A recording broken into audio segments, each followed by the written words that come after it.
Hi, I'm Dominic Armstrong. And I'm Kirby Hall.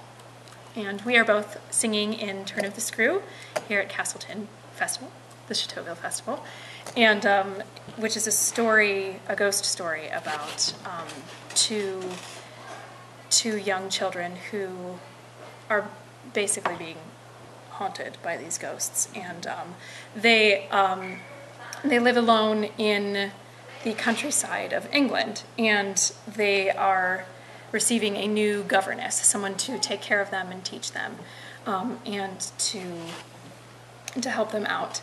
And she starts to discover some odd things about these children, namely that they are haunted.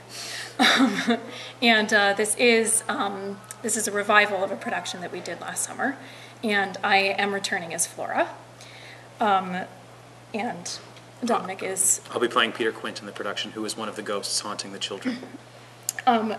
It's interesting to revisit this because while a lot of the characteristics, both vocally and in terms of acting, are coming back, we've had a chance to let the characters settle for a year, and we're sort of discovering different nuances.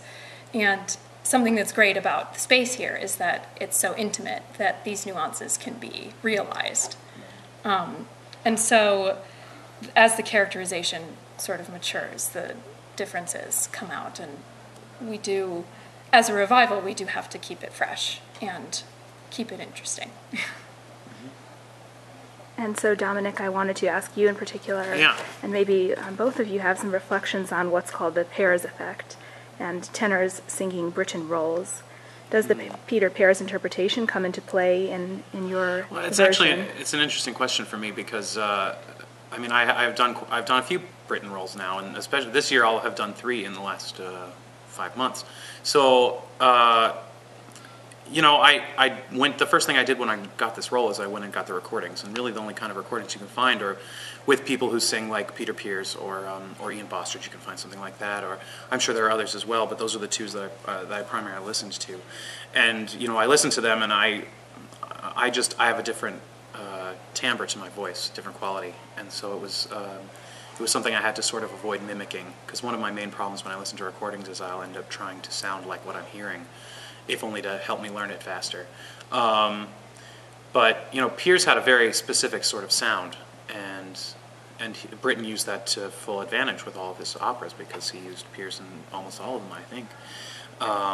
And so it's kind of a challenge to try to build something out of what is not the desired timbre of the composer, or what wasn't intended when he wrote it in the first place.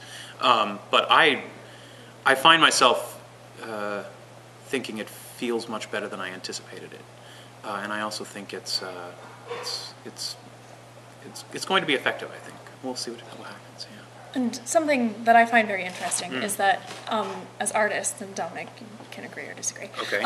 As artists, we have this constant duality. We have to deal with, giving our own stamp, our own signature to the music, but also honoring what it is that the composer intended. Absolutely. But I think... And the other thing is that when you're doing a revival, and especially if you're coming into a revival when you weren't in the first time, you sort of have to look at it in a different way, because you can't just do a mimeograph of the previous interpreter. And that was another thing. In the first Britten show I did this year, which was Peter Grimes, it was a different... it was a revival of a different show, and the person who had played my role previously, every other time that they had done this role, was an older gentleman. So they had to really... I had to think in a different way of how to make this character work for me, because I just don't look very old on stage, and I had to make the character a bit younger. So it's a challenge to try to find how do I fit in so that I can tell the same story, but in my body. You know what I mean?